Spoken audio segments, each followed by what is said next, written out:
আবু বকর জীবনের শেষ সময় ঘরের মধ্যে শুয়ে আছে, বিমারের মধ্যে রয়েছে। 3 দিন সালেসাব হচ্ছে, লাখো লাখো মানুষ চলে এসেছে, পীরকে দেখতে পাইনি, কাঁদতে লেগেছে। আপনাদেরই দাদু পদ্দাদু হবে, হাউমাউ করে কাঁদে, হুজুরকে দেখতে পেলাম না। এই সময় পাচার হুজুর কেমলা ঘরের মধ্যে গিয়ে বলতে লেগেছে, আব্বা জান লাখো মুরিদ আপনার জন্য কাঁদে, আপনি যদি বলেন একটু বাইরে যেতে হবে। দাদা হুজুর বলেছিলেন, বাবারা আমি আবু বকর উঠতে পারছি না বাবা, বিমার অসুস্থর জন্য বাবা, কি করে আমি যাব বাবা। মুরিদরা বলে, ওই সময় ছেলেরা বলেছিল, হুজুর দরজাটাকে কেটে আপনি শুয়ে থাকবেন তক্তপোষের উপরে, ওই তক্তপোষটাই চাগিয়ে বাইরে বার করব। দাদা হুজুর বললেন, ঠিক বলেছো বাবা। ওই অবস্থায় বার করা হলো। দরবারে যখন বার করে, বিশাল চিৎকার দিয়ে লাখো মানুষের চোখের পানি। দাদা হুজুর কি বলেছিল, বাবারা কুল্লু নাফসিন যায়িকাতুল মউত, কেঁদো না বাবা, কেঁদো না বাবা, সবাইকে একদিন মৃত্যুর স্বাদ চাখতে হবে বাবা। আমি আবু বকর তোমাদের জন্য বাবা অনেক কিছু করে রেখে গেলাম। এই বাংলা শেরেক ভরা ছিল, তাকে আমি মুক্ত আল্লাহ করিয়েছে আমার দ্বারা। পীরের নামে জবাই করা হতো, আমি বন্ধ করেছি। মিথ্যা আস্তানাতে উঁচু করে গম্বুজ তৈরি করে সেখানে চাদর ছড়িয়ে দিয়ে নানা রকম বেশরিয়াদি কাজ হতো, নাচ গান হতো, হিজড়ে নাচ হতো, জেনা ব্যভিচারীও হতো। আমি আবু বকরের দ্বারা আল্লাহ বন্ধ করিয়েছে বাবা। অনেক বেশরিয়াদি শিরকি কাজ ছিল, আমি আবু বকরের দ্বারা আল্লাহ সংস্কার করিয়েছে বাবা। আমি আবু বকর চলে যাব। আমি তোমাদের কাছে 3টে জিনিস রেখে যাচ্ছি বাবা। প্রথম নম্বর হলো আহলে সুন্নাত ওয়াল জামাত, যে সিলসিলার আমি ইমাম হয়ে এসেছিলাম। দ্বিতীয় নম্বর হলো আমার ওসিয়তনামা, এটাকে তোমরা ধরে রাখবে। 3 নম্বর হলো বাবা আমার আওলাদ, এদেরকে পিয়ার করবে, ভালোবাসবে, মহব্বত করবে। যদি আমার আওলাদের মধ্যে বাবা কাউকে দেখো শরীয়ত বিরোধী হয়ে গেছে, তার সমালোচনা করবে না, তার থেকে মুখটা ঘুরিয়ে নেবে, তার কাছে যাবে না, তাকে মানবে না। তুমি যদি মুরিদ দাবি করো, তাহলে রাস্তায় কেন দাঁড়াও? তোমার পীরের বাচ্চার মোকাবিলা তুমি যদি মুরিদ দাবি করো, তাহলে তোমার তো উচিত ফুরফুরার জমিনে যাওয়া। ভাইজান আপনি কি কথা বলেছেন শুনলাম নাকি? আমি বলতাম, বলেছি কি বলিনি? দুজনে ঘরে বসে মীমাংসা হয়ে যেত। গুন্ডাগিরি করছো, মস্তানি করছো, পাওয়ার দেখাচ্ছ। নমরুদকে আল্লাহ জুতো মারতে মারতে মেরে দিয়েছে, তার সঙ্গে পাল্লা নিতে যাচ্ছ। সময় থাকতে থাকতে পরিবর্তন হয়ে যাও, বলে রেখে দাও। যদি এর পরেও কারো জানতে ইচ্ছা যায় তুমি যদি মুরিদ হও, তোমার তো উচিত লিখিত দিওয়া। হুজুর আপনি কথা বলেছেন কি, মৌলানা আপনি বলেছেন, বা আব্বাস তুমি বলেছো, যেরকম খুশি লিখিত দেওয়া দরকার।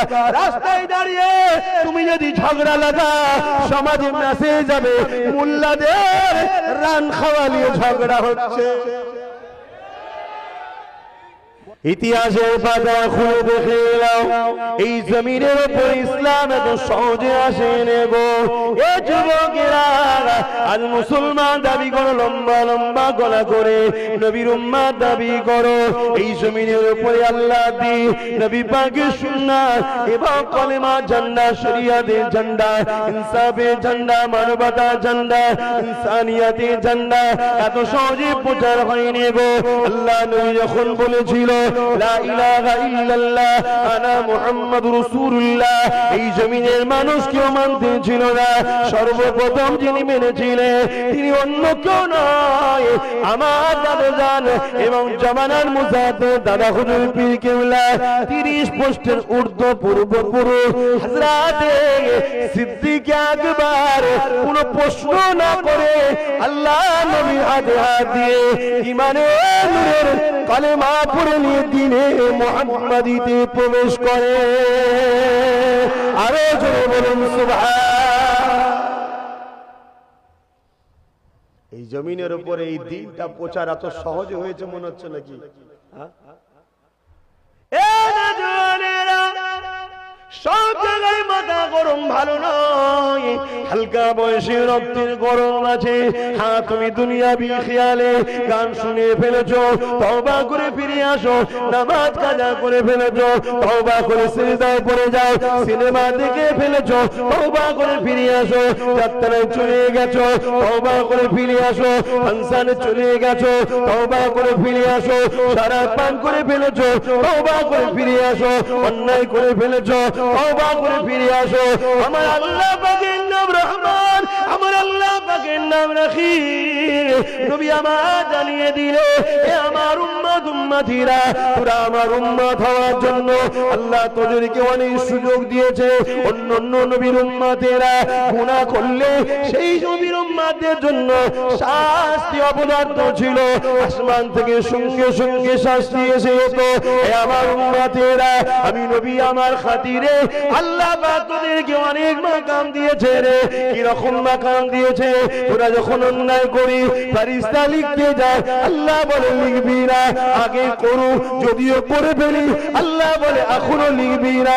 সকালে করলে সন্ধ্যা পর্যন্ত সুযোগ দেয়, যদি বান্দা বান্দি তওবা করে না আমি আল্লাহ মাফ করে দেবো। রাত্রিরে করলে ফজর পর্যন্ত সময় দেয়, যদি বান্দা বান্দি তওবা করে না আমি মাফ করে দেবো। অন্য নবীর উম্মতেরাই সুযোগ পাইনে, তোমরা সুযোগ পেলে কার খাতিরে? অন্য কারো খাতিরে নয়, আমি না আল্লাহর মুহাম্মদ রাসূলের খাতিরে। আরো জোরে বলুন সুবহান।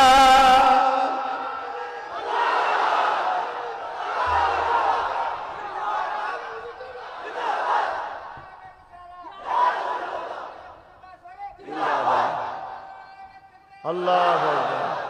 এখন জিজ্ঞাসা করছি, জ্ঞানী গুণী মানুষ, বুদ্ধিজীবী মানুষ, জেনারেল লাইনের মানুষ, সাধারণ জ্ঞানে বলেন, 20 বছর 25 বছর ধরে যে বাপ তোমাকে খাইয়ে দাইয়ে পরিশ্রম করে বড় করলো, তোমার জন্য কত কষ্ট করলো, বিয়েটা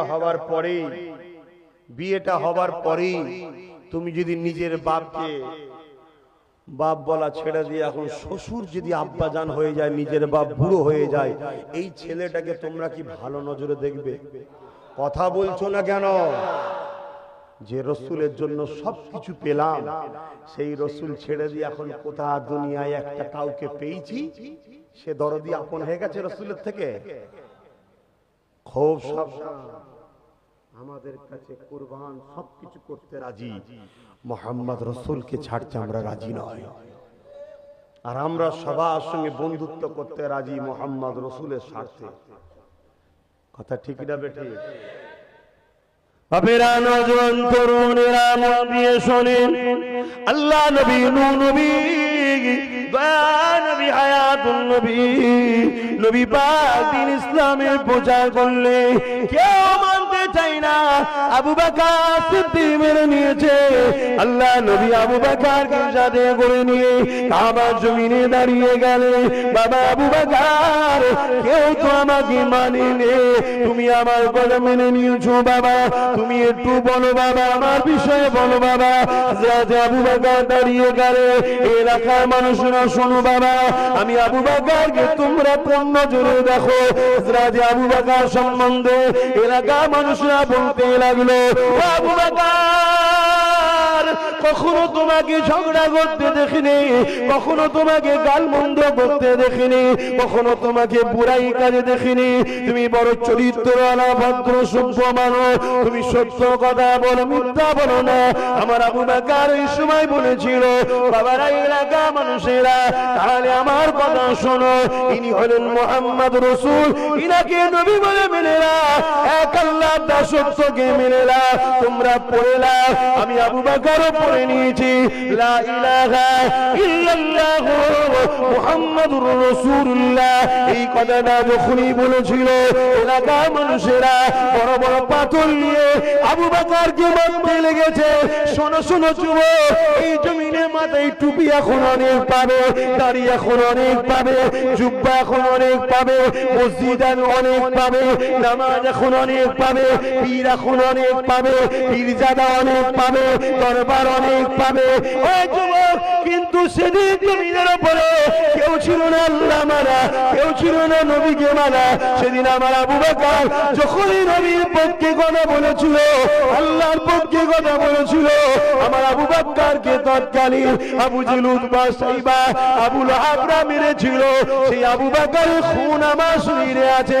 সেদিন আমার আবু বকর এত খুন জড়িয়েছিল, এত খুন আবু বকরের শরীর থেকে বেরিয়েছিল, কাবার জমিনের উপরে আল্লাহ নবীর পাশে আবু বকর অজ্ঞানে পড়ে গিয়েছিল। এই আবু বকরের খুন আজও যদি নবীর জন্য ছড়াতে হয়, আমি ছড়াতে রাজি আছি। তথাপিও যতদিন বাঁচবো এই জমিনের উপরে নবী নবী নবী নবী নবী করে যাব। আমার সঙ্গে কারা নবী নবী করতে রাজি আছে? হাত তুলে দেখো।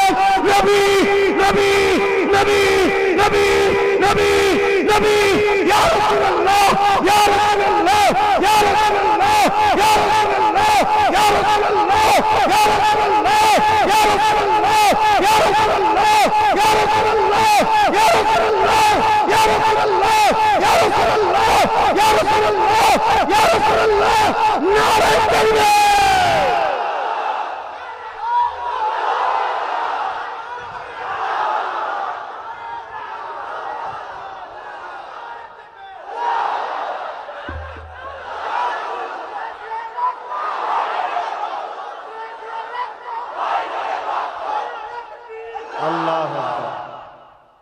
এইভাবে জিন্দেগি কাটান।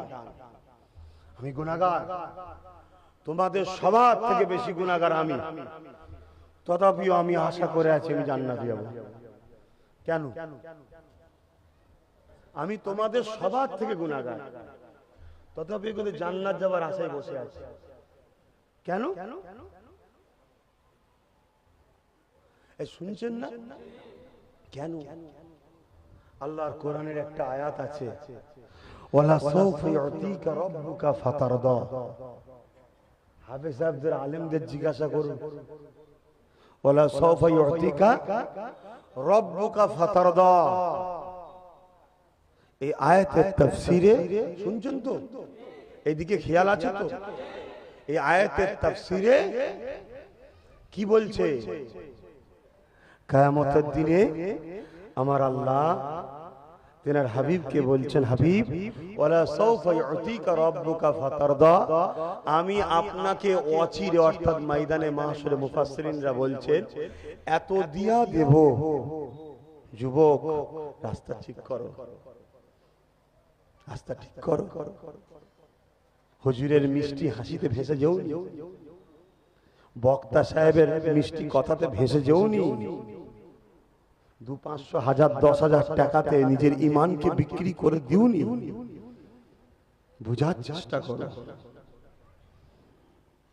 ওয়ালা সাউফা ইউতিকা রাব্বুকা ফাতারদা, অচিরে আমি আপনাকে এত দিয়া দেব, যতক্ষণ পর্যন্ত না আপনি খুশি হচ্ছেন ততক্ষণ আমি দিয়েই যাব, দিয়েই যাব, দিয়েই যাব। এই আয়াতের তাফসীরে ব্যাখ্যাতে মুফাসসিরিন হযরতরা বলছেন, কিয়ামতের দিনে আল্লাহ তিনার দোস্ত নবী মুহাম্মদ রাসূলকে বলবেন, হাবিব, আজকে আপনি কাঁদবেন না, আজকে সেই দিন, ওয়ালা সাউফা ইউতিকা রাব্বুকা ফাতারদা, ওয়াদা পূরণ করার দিন। আপনি আপনার উম্মতদের করে ইশারা করুন, কোথায় যেতে? জোরে বলুন, যা যা।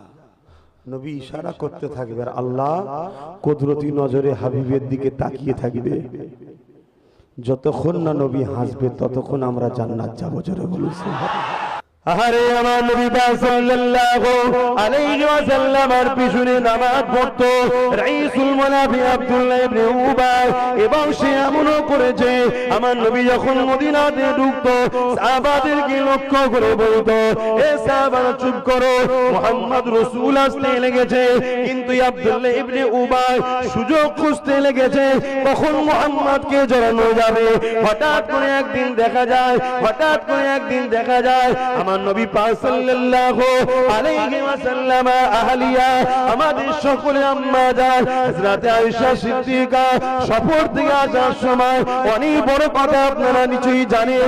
একটা ঘোড়ার পিঠেতে উটের পিঠেতে যে কাজা করা থাকে তার মধ্যে ছিল, উনি বড় হালকা ছিলেন, তাই ওই সাফওয়ান নামক একজন সাহাবী সেটাকে তুলে নিয়ে ঘোড়ার পিঠে দিয়ে উটের পিঠে দিয়ে টানতে টানতে নিয়ে চলে এসেছে। মনে করেছে আম্মা জান হয়তো এর ভেতরে আছে, কিন্তু আম্মা জান প্রয়োজনে ফাঁকে গিয়েছিল। এসে দেখছে এই দিকে আমার নবী পাকের সেই কাফেলা চলে গেছে। এই হালকা বয়স ছিল, কি করবে, ওখানে ঘুমিয়ে পড়েছিলেন। এমন সময় ওই সাফওয়ান নামের সাহাবী তিনি লাস্টে আসতেন, খুঁজতে খুঁজতে আসতে লেগেছে, দেখছে কেউ কোথায় রয়ে গেছে নাকি। এই আম্মা জানকে দেখতে পেয়ে ইন্না লিল্লাহ বলে নিয়ে এমন করে তিনাকে উটের পিঠে চাপিয়ে ওই উটের দড়িকে ধরে ধরে নিয়ে আসছে। যখন মদিনায় নববী ঢোকে, মদিনা শহরে ঢোকে, ওই রাইসুল মুনাফিক আব্দুল্লাহ ইবনে উমার এইটাকে দেখার পরে মদিনার বাজারে বাজারে সর্বপ্রথম সে বলেছিল মুহাম্মাদের স্ত্রীর সঙ্গে নাউজুবিল্লাহ, সবই আপনারা জানেন। এর পরের ভাষা জবান দিয়ে বলতে পারছি না। এ যুবক রে, শুনে রেখে দাও, মুনাফিক কত খারাপ জিনিস দেখো। সে এমন করে কি করলো, আম্মা জানের উপরে ইলজাম লাগিয়ে দিল। আম্মা জান মনে দুঃখে ঘরে চলে গেল। অনেক বড় কথা, আল্লাহর আয়াত নাজিল হয়ে গেল। আমার আল্লাহকে জানিয়ে দিল, হাবিব আয়েশার সঙ্গে বিয়েটা আমি আল্লাহ দিয়েছি, অন্য কেউ নয়। আমি আগের খবর জানি, পরের খবর জানি, সব খবর জানি। আমার হাবিব রে, আম্মা আয়েশা সিদ্দিকা যদি নাপাকি হবে বা খারাপ কখনো হয়ে যাবে, হাবিব রে তোমার সাথে কখনো আয়েশার বিয়েটা আমি আল্লাহ দিতাম না। আমি যখন বিয়ে দিয়েছি আয়েশা কোন মেয়ে কি থাকবে শেষ জীবন সব আমি জানি হাবিব, কেন আমি তাকে বানিয়েছি। আমার হাবিব নিশ্চিন্তায় যান, আয়েশাকে নিয়ে আসেন। আয়েশা পবিত্রতা নারী।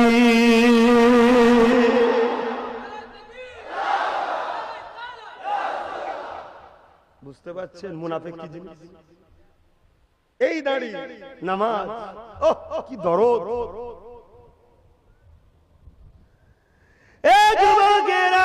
এই জমিনের উপরে কাদের রক্তের বিনিময়ে দিন ইসলামটা প্রচার হয়েছে একটু জানতে হবে। ইতিহাস যদি না জানেন ধ্বংস হয়ে যাবে।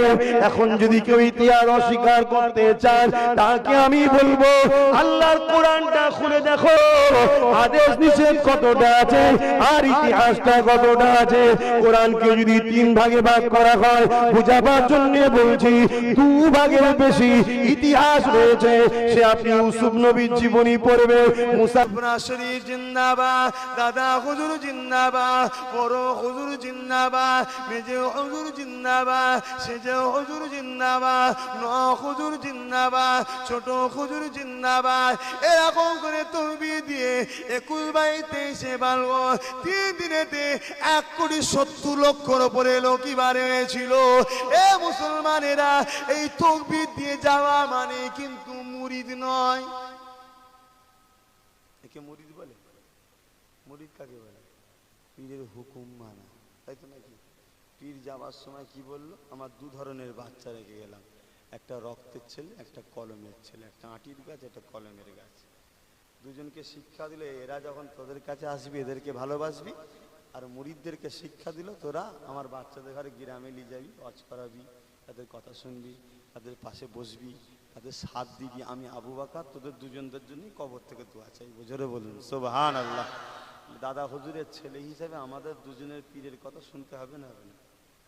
তাহলে আজ থেকে যারা যারা এখানে জলসা করেন তাদেরকে জিজ্ঞেস করছি, জলসা তো আল্লাহ প্রতি বছরই করায়, আপনাদের করবেন। জলসা করে কি আপনারা মনে করেন বিশাল কিছু করে ফেলি? তাহলে একটা জলসা দিয়ে মনে করবেন না বিশাল কিছু করে ফেলেছি। জলসা দিবার সময় জলসার কাদেরকে দাওয়াত করবেন, পীরের ছেলে ছাড়া, পীরের ছেলে বাদ দিয়ে কাকে দাওয়াত করবেন, সেটা যার সঙ্গে যার যোগাযোগ আছে তার কাছে জিজ্ঞেস করা উচিত না? উচিত না? যে চাচা যান কি ভাই যান কাকে দাওয়াত করবে একটু বলে দেন। তোমরা খেয়াল খুশি মতো দাওয়াত করছো, আসছে উল্টো পাল্টা বলছে চলে যাচ্ছে। এক বর্ধমানের পাগল বেরিয়েছে, জানেন না? বর্ধমানের এক পাগল বেরিয়েছে, ওকে কোন কুকুরে কে মেরেছিল আল্লাহ পাকি জানে। রসুলুল্লাহ বলছে মাটির তৈরি, রসুলুল্লাহ বলছে মরে পচে গেছে। এই তোমাদের দেশের ছেলেকে জিজ্ঞেস করানো তো মরনা হয়েছে, রসুলুল্লাহ মাটির তৈরি না নূরের তৈরি, মরে গেছে কি জেন্দা, জিজ্ঞেস করানো। তাহলে এই জন্য যাকে তাকে দাওয়াত করলে হবে না, তাই তো নাকি গো? জলসারে কবুল হয় সে চেষ্টা করতে হবে তো, যাকে তাকে তুলে দেবে না। আলোচনার দিকে ফিরে যায়। হযরত আব্দুল মাবুদ বলতে লাগলেন, আমি আব্দুল মাবুদ দেখতে লাগলাম যেই নবী আমার বলে দিলেন বাবা তোকে আল্লাহ বাউলিল আমল হাদিয়ে জামান করেছে, মুজাদ্দিদ করে পাঠিয়েছে। সঙ্গে সঙ্গে এই বাচ্চাটা আল্লাহ রাসূলের নূরে কদমে হাত দিয়ে কাঁদতে কাঁদতে বললে, ইয়া রাসূলুল্লাহ, ইয়া হাবিবাল্লাহ, এই বাচ্চাটার জন্য দোয়া চায়, আল্লাহ পাক যেন এই বাচ্চাটাকে কবুল করে না। আল্লাহ নবী প্রতি উত্তরে বলেছিলেন, এ বাবা ছেলে শুনে রেখে দে, যাকে আমি রাসূলুল্লাহ কবুল করে নেব আমার আল্লাহ পাক তাকে কবুল করে নেবে। এ বাবা ছেলে শুনে কেঁদে, তোর কথা যে মানবে সে আমি রাসূলুল্লাহ কথাই মানলো, আমি রাসূলুল্লাহ কথা যে মানলো সে আল্লাহ কথাই মানলো। এ বাবা ছেলে তুই নিজের কথা বলবি না, আমি রাসূলুল্লাহ জানিয়ে দিয়ে যাচ্ছি কোরআন হাদিসের কথাই তুই বলবি, নিজের মন গড়া কথা বলবি না। আমি আব্দুল মাবুদের মন বড় হয়ে গেল, আমি উনাতে মুরিদ হব। আমি আব্দুল মাবুদ দেখতে লাগলাম উনি কেউ নয়, আমার পীর আব্বার পীর জিনা কথা বলেছিলেন, উনি হলেন আমার আপনার সকলের মুজাদ্দিদ হযরত পীর আবু বকর সিদ্দিক। দাদা হুজুর পীর কেবলাকে মারলে রাসূলুল্লাহ বলছেন সে আমার কথা মানলো কেন? আবু বকর নিজের কথা বলবে না, কোরআন হাদিসের কথা বলবে, মুখটা তার থাকবে, এই মুখ তার থাকবে, কথা থাকবে কার? আল্লাহ আল্লাহ রসুলের। দাদা হুজুর কিছু ভুল শিখিয়েছিল আপনাদেরকে, এই বলেন ভুল শিখিয়েছে? তাহলে যদি আমার আব্বা গুলো একটু বলতেন মুখ খুলে ভালো হতো। ভুল শিখেছেন আপনারা দাদা হুজুরের কাছ থেকে? ভুল যখন শেখেননি তাহলে তোমার বাপ দাদু নানা নানি ফুপু ফুপা খালা খালু সব ফুরফুরা, সত্য না মিথ্যা? তাহলে ফুরফুরার মত পথ মেনে চলতে হবে না হবে না? মানে অর্থাৎ দাদা হুজুরের মত পথ মেনে চলতে হবে না হবে না? কিতাব নিয়েছিলে সবাই, পড়েছিলে, বলো মুরিদ তোমরা, দাদা হুজুরকে চিনতে গেলে দাদা হুজুরের মত পথটা পড়তে হবে না? কিনেলে তুলে রেখে দিলে। অনুরোধ আবার করে যাচ্ছি, ইমান বাঁচাও, ইমান বাঁচাও, আখেরি জামানা। ব্যাংকে ডাকাতি আর হয়নি, ঘরে ডাকাতি হয়নি, এখন পাড়ায় মোল্লা মৌলবি বেরিয়েছে ইমান চুরি করার জন্য। এদের থেকে মুরগি হিফাজত পেচ্ছে, খুলনার মুরগি চুরি হয়নি, কিন্তু এই মোল্লা মৌলবীর থেকে মানুষের ইমান হিফাজত পাচ্ছে না। ইমান চুরি করে লিখছে এত বড় বড় ডাকাত, এদের থেকে দূরে থাকেন। আখিরি জাবানা, আখিরি জাবানা বলে যাচ্ছি ভাই, ইমান যদি বাঁচাতে পারেন, মার খেয়ে মার খেয়ে মার খেয়ে মার খেয়ে একদিন না একদিন আল্লাহর জান্নাত পেয়ে যাবেন। জোরে বলুন সুবহানাল্লাহ। এই মুজাদ্দিদ ও জামান দাদা হুজুর পীর কিবলা খলিফা হযরত আব্দুল মাবুদ হুজুরকে সাথে করে নিয়ে ও নজনের আগা আমার আপনার পীর নোয়াখালীতে জলসা দিয়ে যাচ্ছেন। এমন সময় এলাকায় গিয়ে খবর পেলে দুজন পীর আছে যারা কিনা গরিবে নওয়াজের নাম দিয়ে ভণ্ডমি করে, গরিবে নওয়াজ নাকি তাদের উপরে ভর করে। শুনছেন? কথাটা বন্ধ করেন তো, টাটাচ্ছে। গরিবে নওয়াজ নাকি তাদের উপরে ভর করে। আবার এই ভর করা বোঝেন তো? হ্যাঁ, আমাদের ফুরফুরার পাশে বেলপাড়া বলে আছে একটা জায়গা, ওখানেও কিছু বেরিয়েছে আগাছা, কথা বুঝতে পেরেছেন? তাদের উপরেও আবার নাকি ওইসব যারা তাবিজ টাবিজ করতে যায় কালো মোড়ক লাগে, এসব শুনছি। আবার মুসুরি খাটিয়ে তার ভেতরে একজন ঢুকে পড়ে, ঢুকে সে আবার সব বলবে কি হয়েছে না হয়েছে। তাদের উপরে নাকি সব দাদা হুজুর পর্যন্ত এসে তাদের উপরে ভর করছে। সাইফুদ্দিন হুজুরকে ছেড়ে দিয়ে দাদা হুজুর কার ঘাড়ে চাপবে? ওদের ঘাড়ে চাপতে গেছে। সাইফুদ্দিন বুড়ো মতো লোক, তুই দাদা হুজুর ভারী নাকি? সব পাগলামি ধরেছি, আর আমরা আম মানুষ এই পাগলামিগুলোকে মেনেও নিচ্ছি তো ভাই। সমাজে সব জাহির হয়ে গেছে, তাও এক শ্রেণীর লোক তো ভাই মৃত্যুগুলো গেলে হই হই করছে না, করে না? হ্যাঁ, বড় আফসোসের বিষয় এটা ভাই। দুঃখের বিষয় এটাই লাগে যে এত কিছু জানার পরে তাও সেই বেঁকা বেঁকাই রয়ে গেল, সুজার হতে চাইছে না। তাহলে জানতে হবে খতামাল্লাহু আলা কুলুবিহিম, আল্লাহর অন্তরে মোহর মেরে দিয়েছে, ও বেঈমান হয়েই মরবে, তাই ফিরছে না ভাই। আমার নবী পাকের উম্মত উম্মতিরা, ও নওজওয়ানেরা, যুবকেরা, আমার দাদা পীরের সিলসিলা মুরিদেরা, হযরত আব্দুল মাহবুদ কে ওনার পীর বললে, বাবা আব্দুল মাহবুদ রে, এই যে ভণ্ডবী দুজন করে বেড়াচ্ছে, এদের মধ্যে যা আছে তুমি সলভ করে নাও, সব সলভ করে নাও। কিন্তু হযরত আব্দুল মাহবুদ একটু ঘাবড়ে যাচ্ছে, কেন গরিবে নওয়াজের মুরিদ দাবি করেছে তারা। ভাই খাবে না, খাবে না ভাই? খাজা হুজুরের মুরিদের সঙ্গে পাল্লা দেবো, ভাই খাবে না? কিন্তু দাদা হুজুর হুকুম করলে, বাবা করো তো। হযরত আব্দুল মাহবুদ হুজুর ঘাবড়ে গেছে, চুপ করে বসে। এই মিয়া, তোমাকে আমি কি বলছি শুনছো না? তিনবারের মাথায় যখন হুজুর একটা হাঁকা দিয়েছে দাদা হুজুর, তখন আব্দুল মাহবুদ হুজুর কাজ করে আসছে। যেই কাজ পেয়ে বসেছেন, সঙ্গে সঙ্গে হযরত গরিবের নওয়াজের সঙ্গে দিদার হয়ে গেছে। জোরে বলুন সুবহানাল্লাহ। কথা বুঝেছেন? সাওয়ানে উমরি 47-48 পৃষ্ঠায় লেখা আছে। তো হুজুর পীর কেবলা সঙ্গে গরিবের নামাজের দেখা হচ্ছে। গরিবের নামাজ বলছে, আব্দুল মাহবুদ, তোমার পীরের হুকুম তুমি মানতে দেরি করছিলে কেন? হ্যাঁ, তুমি জানো তোমার পীরটা কে?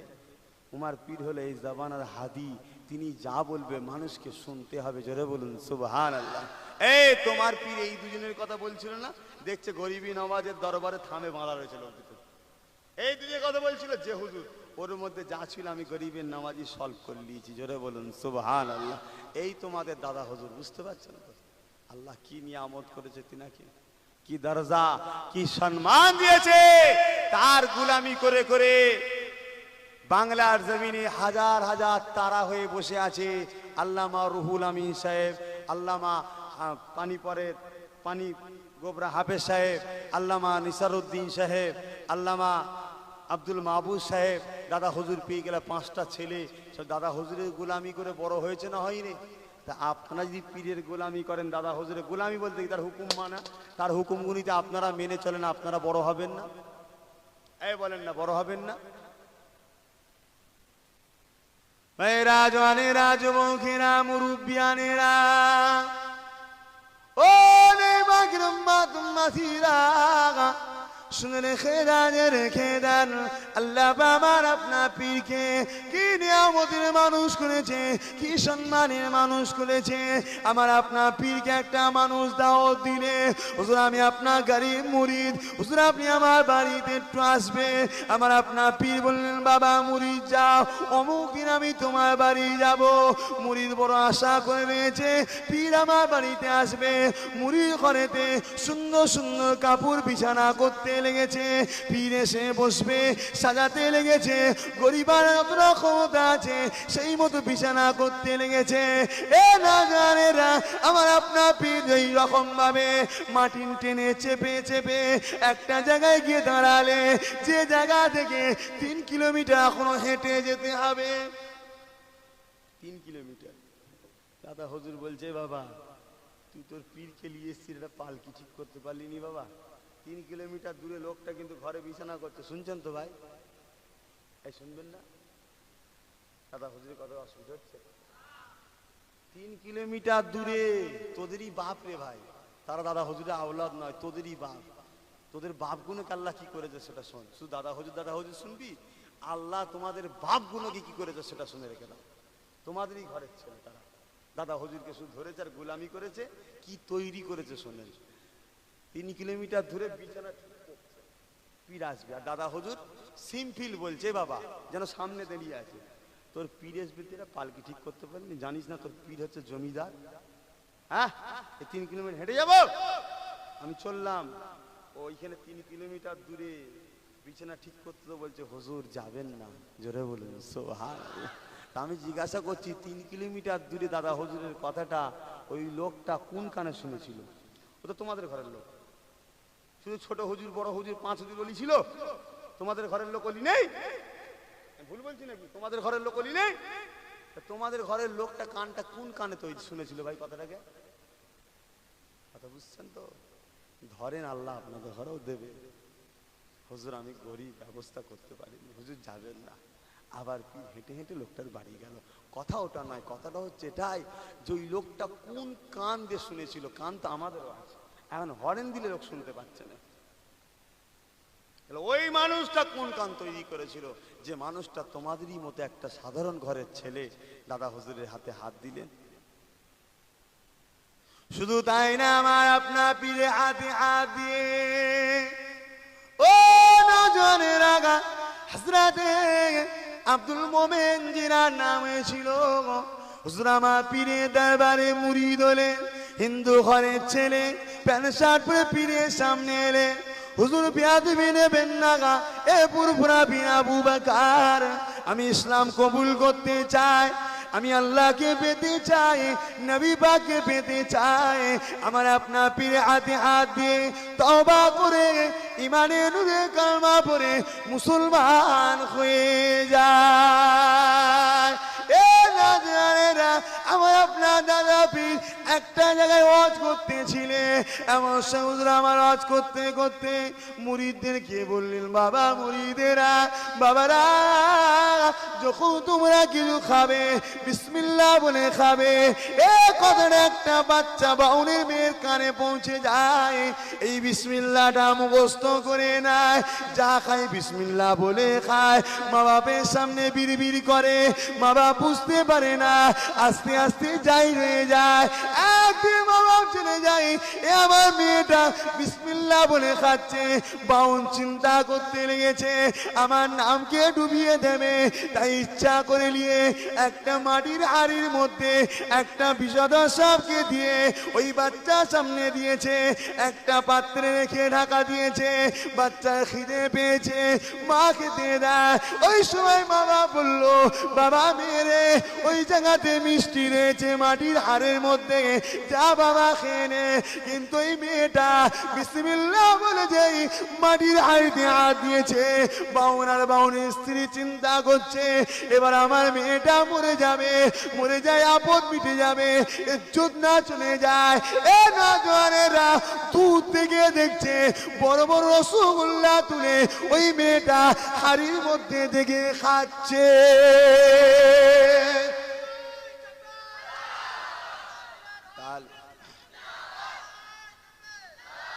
তাহলে বলেন ভাই, শিক্ষা দিয়েছে, নিয়ে লাভ হয়েছে না হয়নি? আজকে আপনার এলাকায় বারবার আমরা শিক্ষা দিয়ে যাচ্ছি একটাই কথা, বাবা রক্তের গরম, টাকার গরম, যৌবনের গরম, নেতার গরম, নেত্রীর গরম, সব গরম কবরে ঠান্ডা হবে, তাই তো নাকি গো বাবা? দাদা হুজুরের বাচ্চাদের সঙ্গে বিয়াদবি করিস না, এ কথাটা বারবার বলছি তো। কি গো, ভালো না লাগে কি করবেন? দূরে থাকবেন, তাই তো নাকি? আপনাদের ঘরে আমরা কি বুকে পাতুল দিয়ে বলি দাওয়াত কন্যায় মারবো? বলি তোমাদের ভালো লাগে করবে, না ভালো লাগে দূরে থাকবে, কিন্তু পিছনে লেগুনি, ক্ষতি হবে, ক্ষতি হবে। এখানে আব্বাস সিদ্দিকীর ব্যাপার নেই ভাই, এখানে আব্বাস সিদ্দিকীর খুনের ব্যাপার। তো ভাইজান, আজকে মুসলমান ঘরের ছেলে আমার পীর শিখিয়ে দিয়ে গেল, বাবারা তোরা খাবি যখন বিসমিল্লাহ বলে খাবি। কেন আগে সব বিসমিল্লাহ টিসমিল্লাহ ছিল না তো ভাই, সব দেবদেবীর নাম ধরে খেত, পীরের নাম ধরে খেত, পীর নাকি খাওয়ায়, আগে এসব সেরে হতো। দাদা হুজুর তাই শিখাচ্ছে, তাই তো নাকি? সেই শিক্ষাটা নিয়ে একজন বেঈমানের ঘরের মেয়ে, সে দেখেন কি পেলো, আজকে সেই পীরের আওলাদ, সেই পীরের মুরিদ আপনারা। আমরা আল্লাহর দিকে চেয়ে বলেন তো খাবার পেলে বিসমিল্লাহর কথা মনে থাকে? হ্যাঁ, কখন খেয়ে পেট মোটা করবো সেই চিন্তায় থাকে, পরের পেয়েছি তো একদম হাগাপোতেই খেতে বসে গেছে, কোনো হুঁশ নেই। কথা বুঝতে পারছেন না? সরকারি কা মাল দরিয়া মে ঢাল, পরের বিয়ে বাড়ি পেয়েছে তো হরদম খেচ্ছে। ভাই একটু বুঝার চেষ্টা করেন, পীর শুধু মেনিচি বললে হবে না। দাদা হুজুর পীর কেবলা তোমাদের ঘরে নামাজ কাজা করতে বলেছিল, তোমরা নামাজ কাজা করো কেন? রোজা রাখতে নিষেধ করেছিল, তোমরা রোজা রাখো না কেন? অনেকে কাজা করে, এগুলো করো, পীরের হুকুম মানো। দাদা হুজুর পীরকে রহমাতুল্লাহ আলাইহের যে কোনো একটা বাচ্চা, সে রুহানি বাচ্চা হোক আর জসমানি বাচ্চা হোক, আবুল বাসার, তিনি খবে দেখেছিলেন আল্লাহ রসুলের খব সত্য না মিথ্যা, ময়দানে মাহশর হচ্ছে, বিচার হয়ে গেছে, হাজার হাজার হাজার হাজার কোটি কোটি লোক আল্লাহর জান্নাতি হয়েছে। লা ইলাহা ইল্লাল্লাহু মুহাম্মাদুর রাসূলুল্লাহ সবুজ ঝান্ডা ঝুলছে, সেই ঝান্ডার তলাতে হাজার হাজার কোটি কোটি লোক দাঁড়িয়ে আছে, জান্নাতে যাবে। রাসূলুল্লাহ সবার আগে হযরতে সিদ্দিকে আকবরের হাতে, হযরতে ওমর ফারুকের হাতে, হযরতে আলীর হাতে, হযরতে উসমানের হাতে, হযরতে ইমামে হাসান হোসাইনের হাতে কলমা শরীফের ঝান্ডা রয়েছে। সব লাইন দিয়ে কাতারে দাঁড়িয়ে আছে। সাহাবা হুজুররা বলছেন, ইয়া রাসূলুল্লাহ হাবিবাল্লাহ, কার অপেক্ষা আপনাকে লাগছে? আল্লাহ রসুল বলছে, আমার আবু বকরের অপেক্ষা আছি, আমার আবু বকরের অপেক্ষায় আমি আছি। তিনজন সাহাবী হযরত বলেন, ইয়া রাসূলুল্লাহ হাবিবাল্লাহ, আপনার ডান পাশে আবু বকর।